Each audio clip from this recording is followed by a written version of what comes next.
ერთი საკმაოდ გავრცელებული შიში, რაც ადამიანებს აქვთ ხოლმე და საკმაოდ ლეგიტიმური და შემიძლია ვთქვა სიმბოლური, ასევე გაუცნობიერებელი, თან ძალიან მნიშვნელოვანი არის ხოლმე შიში, რომ ცხოვრებამ გვერდით არ ჩამიაროს. ეს ერთის მხრივ ხო შეუძლებელია ვცხოვრობთ ყველა.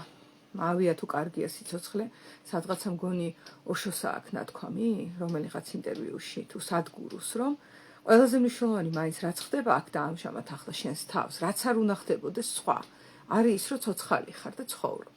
ოკეი.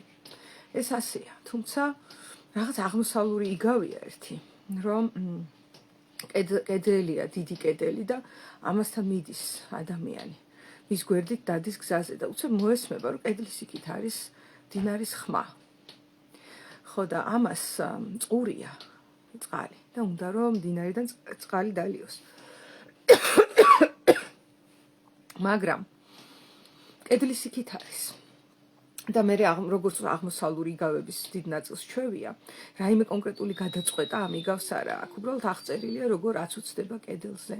მერე კენჭს გადააგდებს დინარეში, ჩააგდებს და ხედავს, რომ ჩავარდა.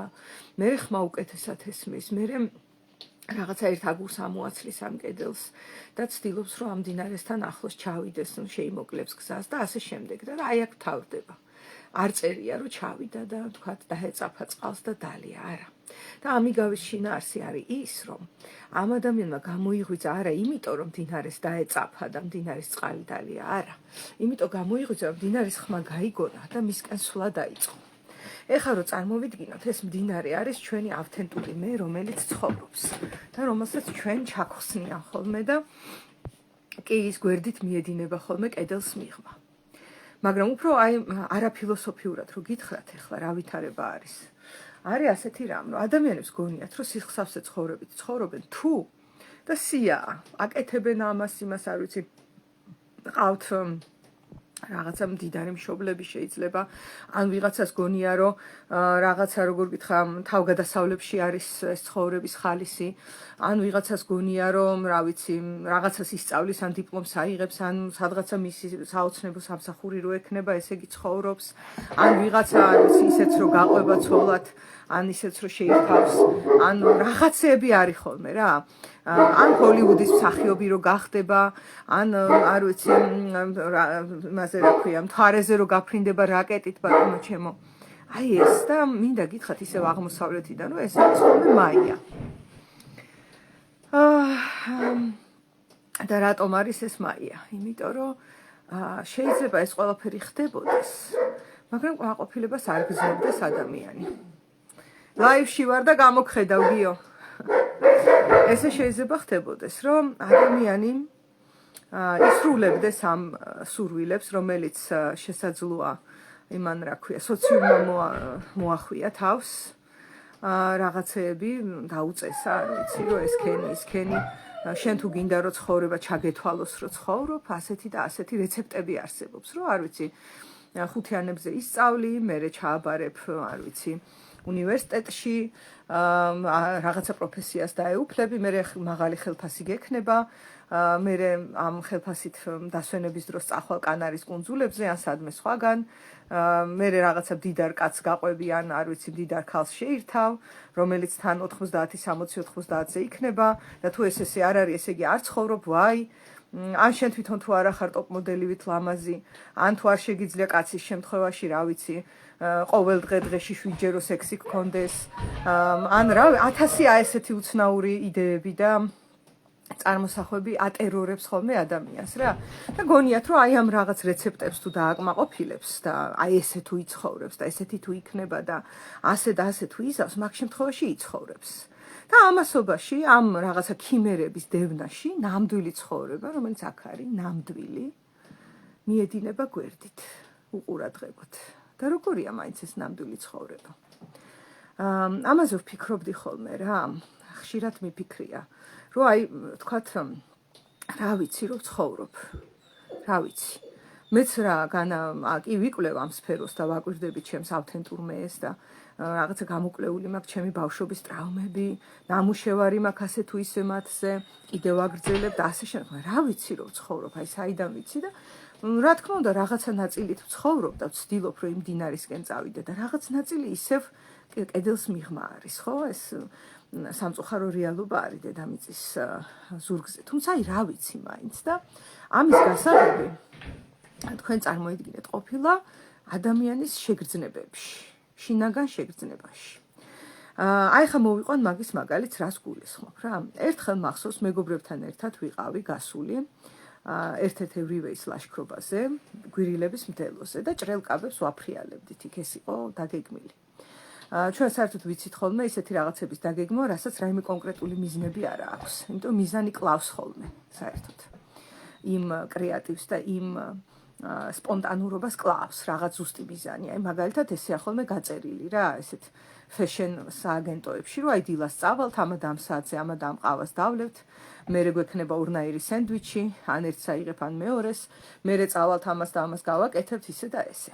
და ბოლოს, დღის ბოლოს შეგვიძლია ესე პსიჩკა დასვა, რომ არ ვიცი, მოინახულე ესა და ეს ადგილი, დაათვალიერე ესა და ეს ბუნება, ხედს გადახედე, იმ ხედს, სადაც ყველა ჩერდება და ასე შემდეგ. და ეს რეცეპტი შეასრულე, დღის ბოლოს პსიჩკას დასვავ, ფოტოები გექნება და სოცქსელში დადებ და ამ დროს თუ გულზე ხელს დაიდებ, შეიძლება არც არაფერს არ გრძნობდე, შეიძლება. და ეს იყოს ერთ-ერთი კიდევ ერთი ქიმერა, რომელიც გასინჯე და აღმოჩნდა, რომ გემო არა აქვს არაფრის. მიუხედავად იმისა, რომ ძალიან კარგია ეგეთი თავგადასავალი, რა, მართლა ძალიან კარგია, მაგრამ მაშ რა ხდება? აი იყავი ეგეთ გაწერილ ადგილას და ასე შემდეგ, ხო? და რა ხდება, რა მოხდა? ხშირად არის ეს საკმაოდ, მინდა გითხრათ. ადამიანი წარმოიდგენს ხოლმე, რომ ეხა მაგარ დროს გავატარებ, არ ვიცი, მეგობრებთან ერთად თუ შეყვარებულთან ერთად რაღაცას დაგეგმავენ, სადღაც სწავლენ და იქ სრული სიცარიელე აღმოჩნდება რა. როგორ ხდება ეს და როგორ მივხვდი, რომ რაღაც მომენტებში მე ვცხოვრობ. მოკლედ, აი ამ რაღაც ჭრელი კაბების ივენტზე ვიყავი, სადაც მხოლოდ ის იყო დაგეგმილი, რომ ჭრელი კაბებიც მოდა ხალხს და მე 1000 რამ მოხდა იქ, რომელიც არ დაგვიგეგმია. და რაღაც მომენტში წრეზებს ხედავთ და უცებ ჩავიხედე ჩემს თავში და ვგრძნობ, რომ რაღაცა გრილი, ნიავისებური სიამოვნების განცდა მაქვს მუცელში. ვა, მეთქი რა არის ეს? ნუ თუ მართლა ასე ვარ. იმიტომ რომ იმ დროს საკმაოდ სტრესული გარემო პირობები მქონდა მაგ ივენტს რო გეგმავდი და მანამდე სახში და წინა დღეს და ასე შემდეგ საკმაოდ ისე ვიყავი რა, აი ჩემ საუკეთესო ფორმაში არ ყოფილვარ და უცებ ვიგრძენი ეს და მივხვდი, რომ კი, აი აქ და ამჟამად ამ წამს, როცა ეს ვიგრძენი და თან ეგრევე მივხვდი, რის გამო გრძნობდი ამას რა, რას უპასუხა ჩემმა მუცლის გრძნობამ და მივხვდი, რომ ხო, აი ეხლა მე ვცხოვრობ. ეხლა მნიშვნელოვანია, რომ ხანდახან ის რო ცხოვრობ, პირიქით მუცელში ცუდ გრძნობასაც ნიშნავს, იმიტომ რომ ხანდახან ცხოვრება ჩვენ ლიმონებს გვესვრის. ყოველთვის იავარდებს არა, როგორც იმ შემთხვევაში იყო. იმ შემთხვევაში რა იავარდით მესროლა იყო რა. რომ ვიყავი გარემოში, სადაც იყო არაჩვეულებრივი ბუნება, სიმშვიდე, მზე ჩადიოდა და ერთი 15-20 კაცი ვიყავით, ერთმანეთისადმი კეთილგანწყობილები, მხარდამჭერები, იდეებს ვაზიარებდით და ვახორციელებდით და გულახდილად ვლაპარაკობდით. ხო და თან აღარ მახსოვს კოცონი გვენთო? კი, მე მგონი გვენთო მაგ დროს უკვე მე ავანთეთ, მაგრამ მაგ მომენტში შეიძლება არ გვენთო და ვხატავდით რაღაცებს და ნუ არ ვიცი რა, აი აბსოლუტურად უმიზნო, მაგრამ კარგი დროის გატარება იყო ეს. ანუ მიზანი არ იყო, რომ ვინმეს დიპლომი აეღო, ან რაღაცა ფოტოები ისეთი გადაიღო, რომ მე სოცქსელში არ ვიცი კიდე რაღაცა სხვა მიზნებისთვის გამოეყენებინა, ან არ ვიცი რაღაც შეესრულებინა ნორმატივი, რომ ამდენი და ამდენი ხანი ჟანგბადი უნდა ისუნთქოს და ასე შემდეგ. ეს არ იყო. იქ იყო რაღაცა სპონტანურობა. ჯერ ჭრელი კაბების ფრიალი საერთოდ არ არის რამე ისეთი მიზანი, რაც მოდი ეგრე დავარქმევ რა, მატრიცას რაც ახასიათებს. ეგ არ არის. მატრიცას ახასიათებს რაღაცეები, რაც ადამიანს საკუთარი ავთენტობიდან წყვეტს. აი გუშინ მაგალითად ვკითხულობდი პერლსის აგზნება და ზრდა ადამიანის პიროვნებისა, ესე ქვია წიგნს. პიროვნული მეს აგზნება და ზრდა. ცოტა სხვანაირად თარგმნეს ქართულად, მაგრამ მე ინგლისურად ვკითხულობ და ასე მესმის ეგ სათაური, ხო და მან ერთ-ერთ თავში ახლა გუშინ რაც შემხვდა ეწერა, რომ ადამიანი ძალიან ხშირად ომს უცხადებს საკუთარ თავს. და ასევე ომს უცხადებს გარემოს რა, აკეთებს ამას ხოლმე და აი ებრძვის, გარემოს ებრძვის, რომელიც მტრად არის დასახული და ასევე საკუთარ თავში ებრძვის რაღაცებს, რაც მას არ მოწონს. ანუ რაღაცა სახაზავი გადააყლაპეს რაღაცა ასაკში, ამას მე ვამატებ ახლა. თუმცა ესეც პერლს ეყრდნობა. და ამ სახაზავს აზომებს ყველაფერს და შედის ბრძოლაში და რა თქმა უნდა, არის შემთხვევები, რომ ამარცხებს საკუთარ თავს დიდი წარმატებით. მაგალითად, საკუთარ სისუსტეს ამარცხებს. მაგალითად, ამარცხებს საკუთარ, არ ვიცი, რაღაცა ნაკლოვანებას. ეს ყველაფერი ბჭყალებში. იმიტომ საუბარია, რომ ადამიანი საკუთარ თავს ისაჭურისებს გარკვეულწილად, რომ წაემსგავსოს რაღაცა სახაზავებს რა. და მაგის მაგალითები ახლა თვალსაჩინო რაც მაქვს, არის მაგალითად ფილტრების გამოყენება და Facebook-ზე არის და Instagram-ზე განსაკუთრებით, რომ ადამიანი ისეთ ფილტრებს დაიდებს, რომ ვერც იცნობ. აი ქუჩაში რომ შეგხვდეს, სხვა არის. ხო და აი მას გულში ტკივა და ძალიან განიცდის, რომ აი ამ ფილტრიანის სახით რატო არ არის მართლა. ამ დროს ნამდვილი ცხოვრება გვერდით მიედინება. ან მაგალითად არ ვიცი ჩართავს და ჰოლივუდის ვარსკვლავებს უყურებს და წარმოსახვებს აკეთებს იმათ როგორი იდეალური ცხოვრება აქვთ, რაც ტყუილია. და ამ დროს მისი ცხოვრება, რაც მას მისცა სამყარომ, ხო ის ისევ გვერდით მიედინება და ასე შემდეგ. ანუ ეს ფსევდო მაქსიმალიზმი და პერფექციონიზმი გუშინ თხოვეს ჩაწერე მაგაზეო, ამასაც ეხება ეს. პერფექციონიზმის რაღაცა ქიმერას გამოედევნება ადამიანი და რაც ნამდვილია, ის გვერდით რჩება. არა უშავს, ეს მისი ასარჩევია, თუმცა არჩევანი მაშინ დგება თუ ცნობიერდება, თორე შეიძლება ისე გმართავდეს შენი არაცნობიერი ვერც გაიგო, ხო, უმრავლეს შემთხვევაში ასეა. თუ აირჩევ ახლა რომ ცხოვრებაზე უარი თქვა და კედლის აქეთ აბიჯო და როგორ გითხრა შენი თავი დააზომო რაღაცა იდეალურ ქიმერებს, ეგ შენი ასარჩევია, მაგრამ არჩევანი გააკეთე, დარწმუნებული ხარ? თუ ავტომატურად ეგრე ხარ მოწყობილი? აი ეს არის კითხვა. ეხლა კიდე რა ეწერა პერლს, რომ პროცესი, რის დროსაც ადამიანი ნელ-ნელა საკუთარ თავს იბრუნებს, საკმაოდ მტკივნეულია და კონფლიქტური. კონფლიქტი საერთოდ რა არის? ახლა კონფლიქტის დროს ტკივილი დადგება. და ასევე არის რისკი, იმიტომ რომ რა იქნება კონფლიქტის მერე, ეს არავინ არ იცის. კონფლიქტის შემდეგ რა დადგება, რა რეალობა, ეს უცნობია. და აი ამის რისკი არის, როცა ადამიანი შედის კონფლიქტში და ამ დროს, ამ კონფლიქტების დროს ადამიანი ნელ-ნელა საკუთარ მეს მოიპოვებს. იმ მეს, რომელიც ჩაუნაცვლა გარედან ჩასულმა სახაზავებმა გარკვეულ ასაკში. და მინდა გითხრათ, რომ მოიპოვა და წყალი დალია არ არის. მუღამი არის ამ ყველაფერთან სვლა, ანუ პროცესი. უფრო დიდი სიამოვნების და ცხოვრებისეული განცდის მომტანია ის, რომ მდინარისკენ მიდიხარ, ვიდრე ის, რომ აი რო წარმოვიდგინოთ ისევ პერფექციონიზმით, რომ всё, ვიღაცამ დალია მაგ მდინარის წყალი. არ ვიცი დალია თუ არა, მაგრამ ის თითოეული კენჭი, რომელიც გამოაცალა კედელს, რომელიც წყალში გადააგდო და ჭყაპუნის ხმა გაიგონა და მოусმინა, ნახეთ, ეს ყველაფერი არის პროცესი, რა დროსაც ადამიანი ცოცხალია. შეიძლება ადამიანი მიუყვება კედელს ისე, რომ არც დაფიქრებულა და ხმა არ გაუგია იქით ამ ხარეს საკუთარი თავის, რომელიც ეძახის, ჰეი, აქ ვარ, გამომხედე, მე ვარ ეს.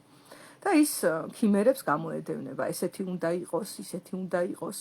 ეხლა უკვე AI-ც აგერ არის ბატონო ჩემო და რაც გინდა ის ფანტაზია დააგენერირებინე და შეხედე და ამ დროს ნამდვილი რაც არის გვერდზე მიედინება. ოკეი. ამას ვერავინ ვერ დაგიშლის რა, გააკეთე შე როგორც გაგიხარდება, ხო, ერთი ცხოვრება აქვს ყველას და უბრალოდ დასანანია, რა თქმა უნდა, იმიტომ შინაგანი ხმა ზოგჯერ კარნახობს, ზოგჯერ არა. ყოველთვის კარნახობს ადამიანს, რომ რაღაცა ისე არ არის. აი ეს გრძნობა და მე როგორ გითხრა, როგორც ფსიქოთერაპევტი, რაღაცაად გირჩევთ, რომ აი ხმა თუ შინაგანად ამბობს, რომ რაღაცა ისე არ არის. არ დააიგნოროთ. საკვლევია რა არ არის ისე. რაღაც დონეზე ჩვენ ყველანი ვცხოვრობთ, ფუნქციონირებთ, ფაქტია დღემდე მოვედით, ეს ადვილი არ იყო, ხო? წარმომიდგენია ახლა თითოეულმა ადამიანმა რომ გახსნას ზარდახშა და მოყვეს რეები გამოიარა იმ დღეს აქ და ამჟამად ყოფილიყო, ხო? აი, არ ვიცი, ისეთები იქნება იქ, პანდორას ყუთია ნამდვილი. მაგრამ ფაქტია რომ დღეს აქ ახარ და ეგ შეძელი და ეხლა დასანანია რომ მხოლოდ გადარჩენა იყოს ის რისთვისაც იცხოვრე. შესაძლოა რამე სხვა შეიძლება, მაგალითად ცხოვრება, ხო? ისე რელიგიურ ტექსტებშიც არის ეს, ხა მახსენდება, ქრისტეს უამბობს ხოლმე, რომ მე ვარ სიცოცხლე და ვინც ჩემ გზაზე დგას, ის ცხოვრობს თუ არა და მკვდარია. და მკვდრებს აცადეთ მკვდრების დამარხვა. ნახეთ რა საინტერესოა და ამავე დროს ქრისტე ამბობს ხოლმე, რომ მე ვარ ჭეშმარიტება. ანუ სიმართლის და რეალობის აღქმაში და გარკვევაში არის სიცოცხლე. და რაღაცა ქიმერების წარმოსახვაში და ამაზე ზრუნვაში არის სიკვდილი. რომელიც თან დაყვება ეს საერთოდ ფროიდს უწერია, რომ ლიბიდოს გარდა ჩვენ თანატოსიც გვაქვს, ხო, რომელიც სიკვდილისკენ მიგვექანება. ეს კიდე ცოტათი გავს თავდაცვის მექანიზმი რო წარმოიდგინოთ. ეს რა თქმა უნდა თავდაცვის მექანიზმია, როცა კედელი მაქვს აშენებული და როცა სახაზავს ვეზომები იმის მაგივრად რომ გავბედო გაურკვეველი, სპონტანური, უცხო, რისკიანი ქმედება. გავბედო ნამდვილი გრძნობა, რომელიც შეიძლება მტკივნეული აღმოჩნდეს. თორე ახლა ქიმერებში და წარმოსახვებში, რა თქმა უნდა, მე ყოველთვის შევქმნი რაღაც ლამაზ წარმოსახვას, რომ ვისი ამოვნო, აბა ცუც რატო წარმოვიდგენ, ხო? თუ მაზოხისტი არა ვარ. მაგრამ ეს ყველაფერი თავდაცვა არის და თავდაცვის მექანიზმის პრობლემა ძალიან გავს იმუნიტეტის პრობლემას. იქამდეა კარგი, სანამ გარემოსგან გიცავს, მაგრამ თუ თავდაცვის მექანიზმი ანდაც იმუნიტეტი საკუთარ თავს დაესხა თავს და ხდება ეს ბიოლოგიურ დონეზე ხდება და ფსიქოლოგიურზე მით უმეტეს, აი მაშინ იწყება პრობლემები. ავტოიმუნური სირთულეები ბიოლოგიურ დონეზე და თვითდესტრუქცია კიდე ფსიქოლოგიურ დონეზე საკუთარივე თავდაცვის მექანიზმით, რომელიც წესით იმისთვის შეიქმნა, რომ გარემოსგან დაეცვა. მაგრამ de facto მე უყურებთ, რომ საკუთარ თავს ესხმის ადამიანი თავს, ისე რომ ეს არ ცნობიერდება. ამიტომ ძალიან სანდოა არის შინაგანი ხმა, ეს გავს დინარის ხმას.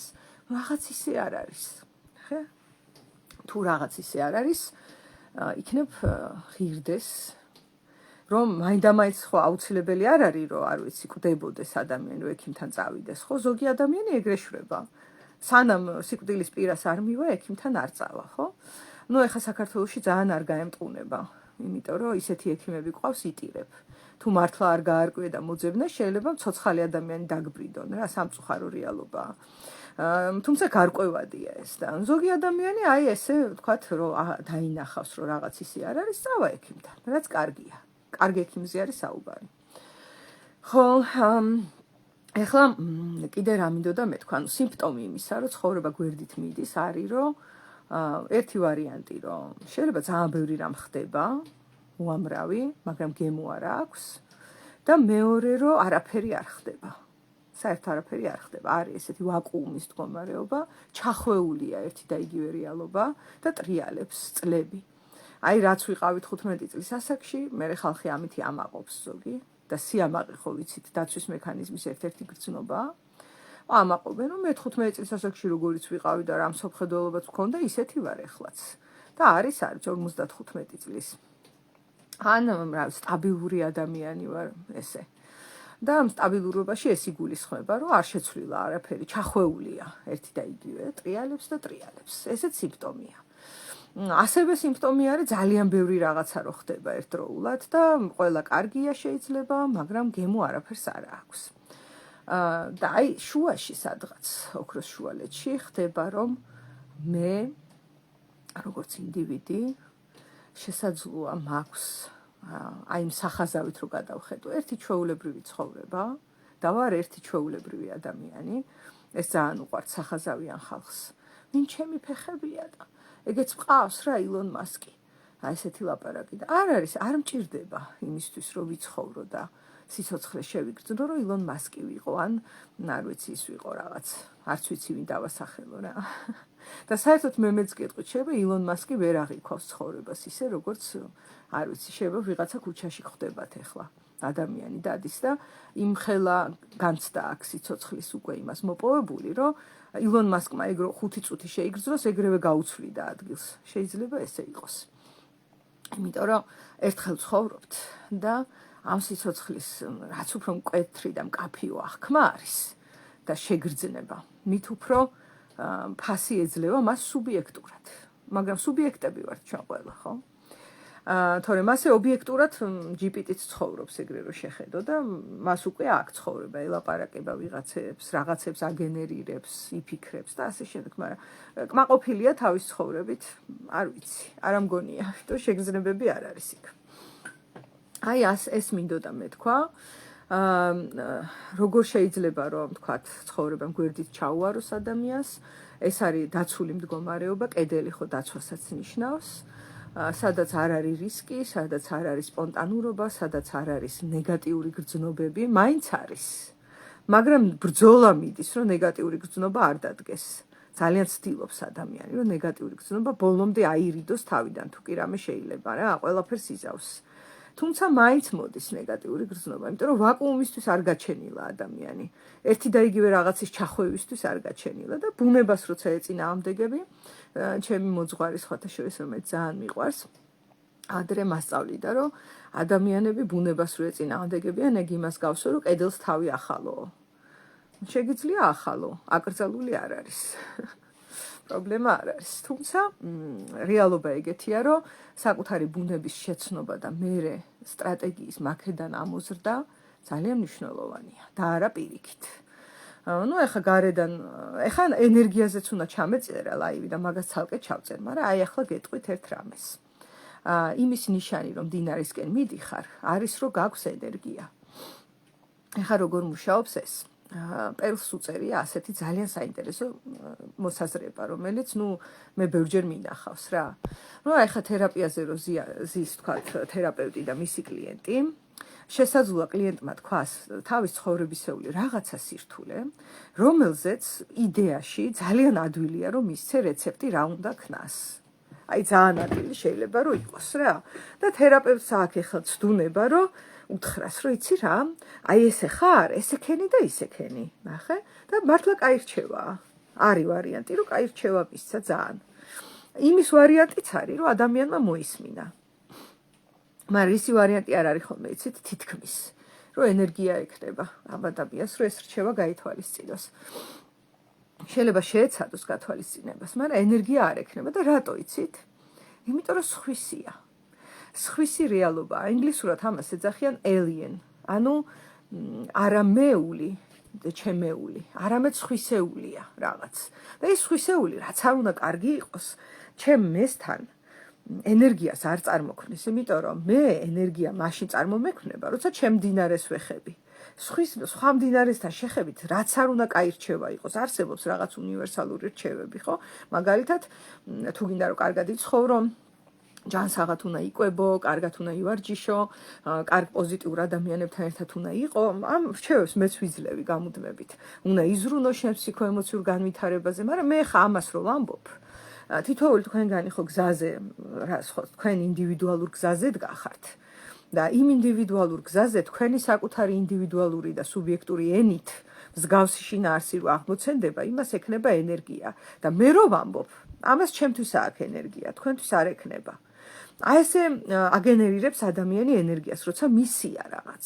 თუ რაღაცა გარედან შემოდის, სახაზავია ის. და ამიტომაც ეხა ნახეთ რა ხდება ჩახვეული.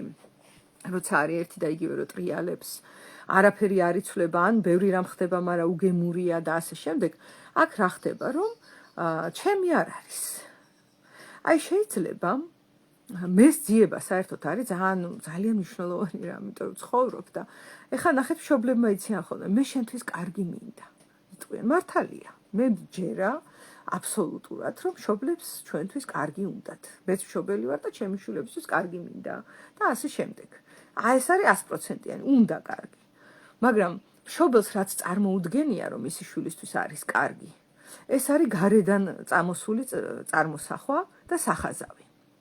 რომელსაც ზოგი მშობელი ძალიან დიდი წარმატებით დააზომებს შვილს და მთელი ცხოვრება მე აკიდებული დადის ეს შვილი, რომ ამ სახაზავს უნდა მიეზომოს რა.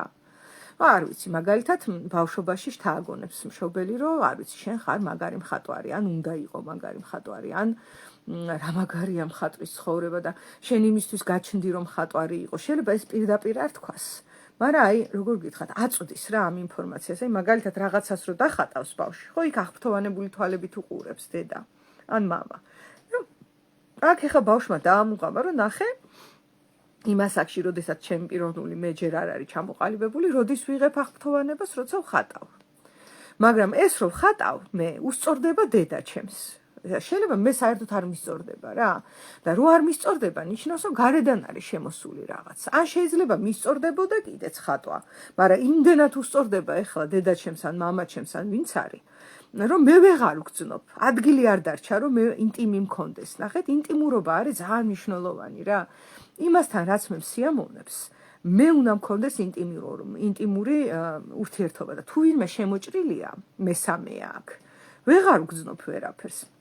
ნახეთ, რო წარმოიდგინოთ აი უხეში პარალელი რომ მოგაგივლოთ რა, თუ ჩემსა და ხატვას შორის არის სასიყვარულო ურთიერთობა, მე მჭირდება რომ მასთან მარტო ვიყო აქ და მარტო მდისიამოვნო. როგორც კი იქ არ ვიცი დედა ან ბებია შემოიჭრება და წყვილის ურთიერთობაშიც ასეა.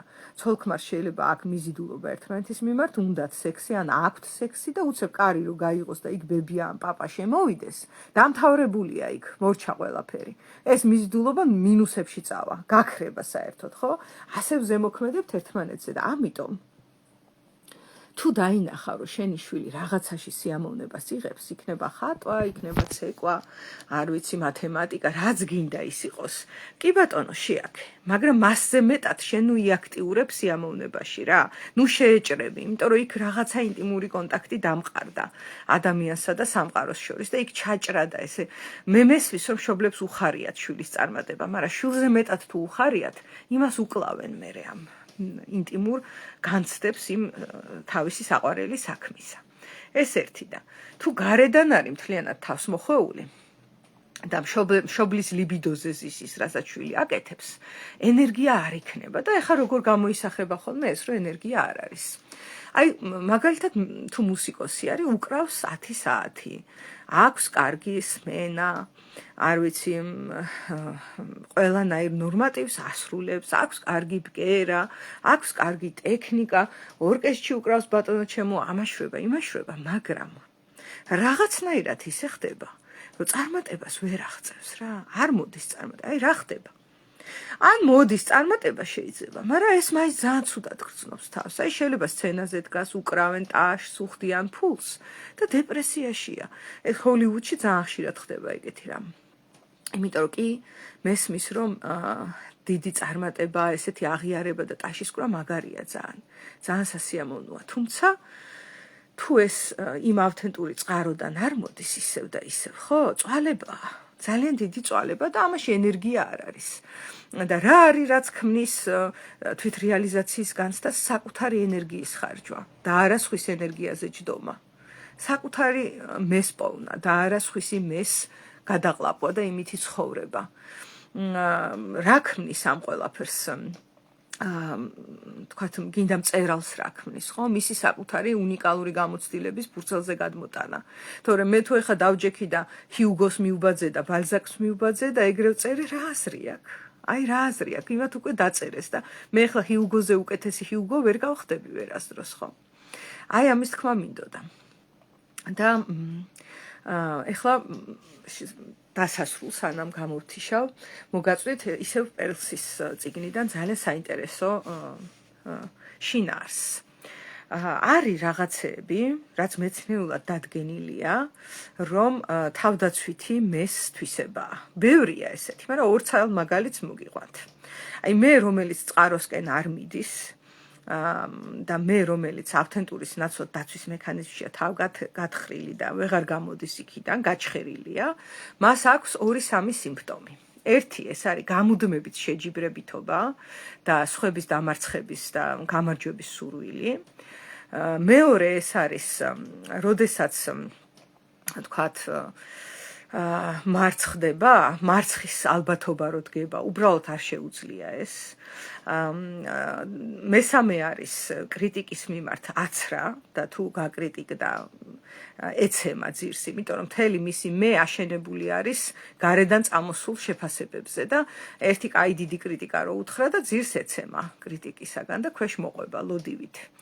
და მეოთხე მნიშვნელოვანი სიმპტომი, რომ ადამიანი შესაძლოა წყაროს არ მიყვება და არ ეძებს არამედ პირიქით რაღაცა სახაზავით მიწვდელ ინფორმაციებშია, არის რომ მას ენერგია აქვს ნაკლები და ერთი და იგივეს ატრიალებს.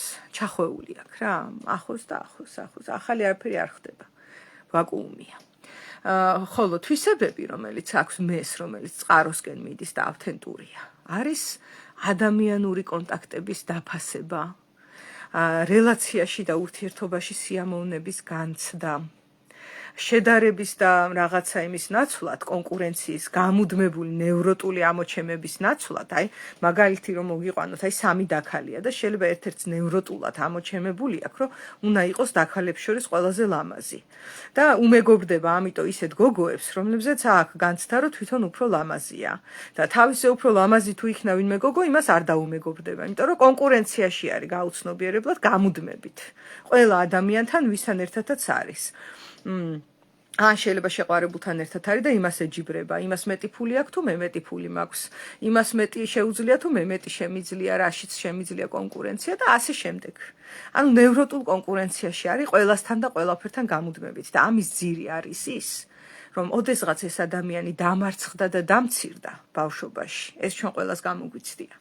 და ეს დამცირება და დამარცხება ცუდი გრძნობაა და ჯერ კიდევ არ მომხდარა ამის ასიმილაცია. ანუ გაჭედილია ეს. და ადამიანი ყოველდღიურად იმისათვის რომ განდევნოს ეს დამცირების განცდა, ახალ და ახალ გამარჯვებებს იპოვებს რა, ჭალებში გამარჯვებებს. რეალურად აქ საერთოდ არ არის კონკურენცია და არც ომი. მაგრამ ის წარმოსახვაში გამუდმებით ომობს და ბრძოლობს და მებრძოლია და რაღაცა ფსევდონიმებსაც ირქმევენ ხოლმე ბრძოლის რაღაც ამაზონი ქალი და ესეთი და ისეთი და ან რა ვიცი შეიძლება ის იყოს სამურაი ვარ და რაღაცა ვარ და აი ამ ბრძოლაში არიან, იმიტომ რომ ყოველდღიურად თუ არ იბრძოლა, შესაძლოა ვეღარ განდევნოს ის განცდა, რომ ოდესღაც გულის გულში ძალიან წარეთ იგრძნო დამცირება. და არაუშავს ეს რომ იგრძნო, უბრალოდ ბავშვობაში ძნელია ეგ. და მერე დამცირების გრძნობასთან დარჩენა არის ძალიან სასარგებლო. ეგეც წყაროს მიერია. აი რაღაც ლაივში დავწერე რომ პიკასო ცემდა მეთქი, დავწერე რა ვთქვი, ცემდა თქო ქალებს და მე ხატავდა მეთქი. იმიტომ რომ მოწონდა თქო, რომ ისინი ამ დროს ავთენტურები ხდებოდნენ და იქვე გავაკრიტიკე, რომ ეს საშინელი გზაა. უბრალოდ კი, ესეც არის გზა და ვიღაცამ დამიწერა, რომ ესე იგი დაშლილი ადამიანი ავთენტურიაო, რასისულელიაო, ხახახაო, გაიგე და ხო, თქვენ წარმოიდგინეთ, როცა დაშლილია და როცა დამარცხებულია და როცა დამცირებულია და როცა შერცხვენილია, თუ ესეა. კი, მაშინ ეგ არის ნამდვილი. იმ მომენტში და იმ კონტექსტში. ეგ არნიშნავს, რომ ადამიანს აღწერს ეს და მთლიანად შემოფარგლავს. ეს არის მხოლოდ მისი ნაწილი. და ეხლა კიდე რა გამახსენდა.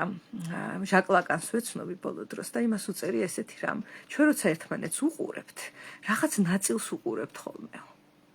კი, სრულად რო ადამიანი დაინახოს, ეგ წარმოუდგენელია. შეიძლება დაინახო აქ და ამჟამად მისი რაღაც ნაწილი, რომელიც ეხლა აი ამ სიტუაციაში არის გააქტიურებული და მთლიანად რომ მთელი პალიტრა დაინახო, ეგ უტოპიაა. ამაში ვეთანხმები. თუმცა რა თქმა უნდა სულ მოცემულია.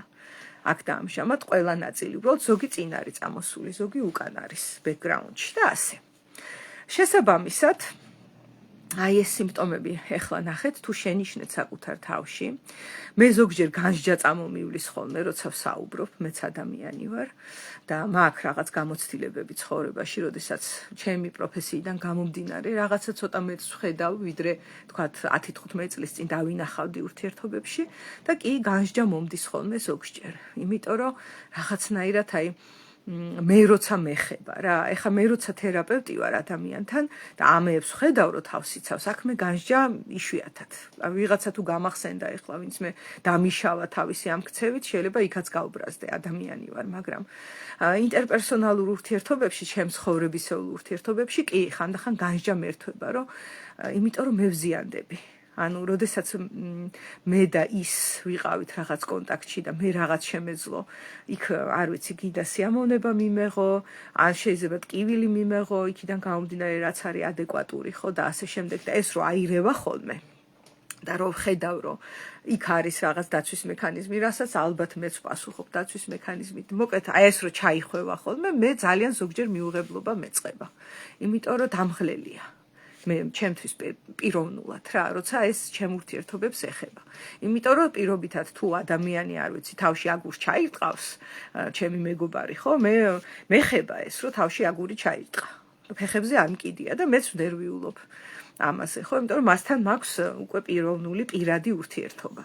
და ეხლა თუ სიტყვაზე ჩემი კლიენტი მეტყვის, რომ მე თავში აგური უნდა ჩავირტყა, ძალიან შევშფოთდები და ვეცდები, რომ დავეხმარო.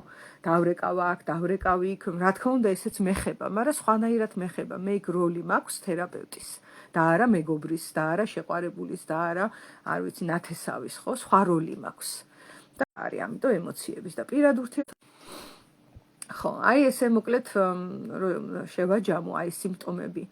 ავთენტური მე სიმპტომებით დავასრულებ, რომ თუ შენიშნავ, რომ რატო ვილაპარაკე ახლა განსჯაზე, თუ შენიშნავ, რომ რომელიმე სიმპტომი გაქვს, კი არ განსაჯო შენი თავი. უბრალოდ დაინახე, რომ ესეა და კითხვა დავსვათ, რომ აი როგორ შეიძლება რომ გავაკეთო სხვანაირად. იქნებ თერაპევტს გავესაუბრო, იქნებ რამე კურსი ვიყიდო, იქნებ რამე წიგნი წავიკითხო, არ ვიცი, თავარი მუღამი არის იმ კენჭის გადაგდება რა, ერთი კენჭის. მე თავისით მოაქვს პროცესი. აქტიურად უნდა ჩაება რაღაცნაირად ამ პროცესში ერთხელ და მე დანარჩენი თავისით მოდის, რაც გჭირდება ზუსტად ის. და ავთენტური მე სიმპტომატიკა არის აქ და ამჟამად რა განცდებშიც არის და რა გრძნობებშიც არის იმის მიმღებლობის უნარი, რომელიც მარტივ ლოგიკაში ზის ხოლმე. მაგალითად თუ დამარტყეს მეტკინა და ვიტირე.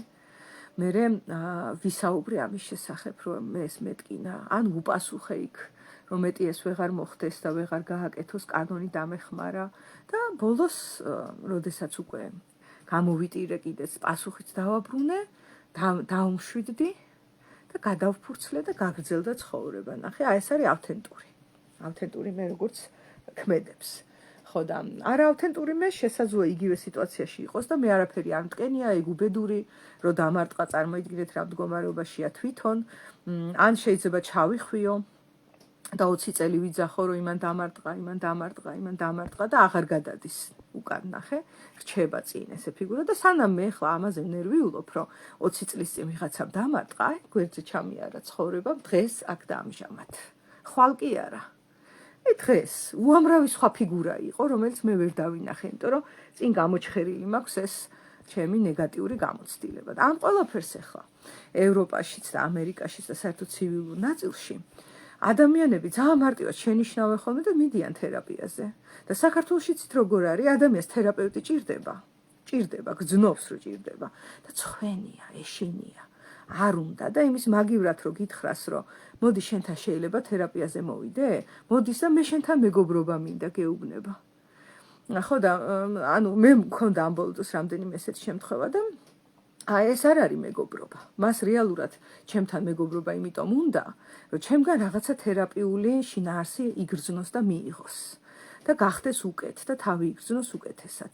და ნუ რაღაც ამის აღიარებას და სინამდვილის თქმას, რომ მე შენთან თერაპია მინდა, შეიძლება მოვიდეს და ისა ბიზნეს პროექტი მაქვს მითხრას, ან მითხრას, რომ მეგობრობა მინდა, ან მითხრას, რომ დაქალობა მინდა, ან მითხრას, რომ რა ვიცი, მომწონ ხარ ბატონო ჩემო და ასე შემდეგ. და რეალური თხოვნა რაც არის, აღიარებული არ არის და ერთი-ორჯერ შემეშალა ეს ხა, რომ დავიწყე თერაპიული პრაქტიკები და ეხლა ძალიან ნათლად ვხედავ. და გრძნობ ხოლმე ასეთ მიდგომას. და იცით რა, ჯობს აღიარო რა ტიპის ურთიერთობა გინდა ჩემთან, თავიდანვე რა. იმიტომ რომ თუ ერთხელ ბიზნეს პროექტით მოხვალ და მე არ ვარ ვანგა და არ ვარ ვალდებული, რომ მივხვდე, რომ შენ ბიზნესის ნაცვლად თერაპია გინდოდა. იმ ბიზნეს პროექტით რომ მოხვალ და მე რომ შენთან მაგ ურთიერთობაში ერთხელ შემოვალ, მე სხვა ურთიერთობაში ვეღარ შემოვალ. ეგრეა. თერაპევტს არა აქვს უფლება, რომ პარალელური ურთიერთობები იქონიოს. რა ურთიერთობაშიც შემოვალ, ის იქნება. ან არ იქნება ურთიერთობა.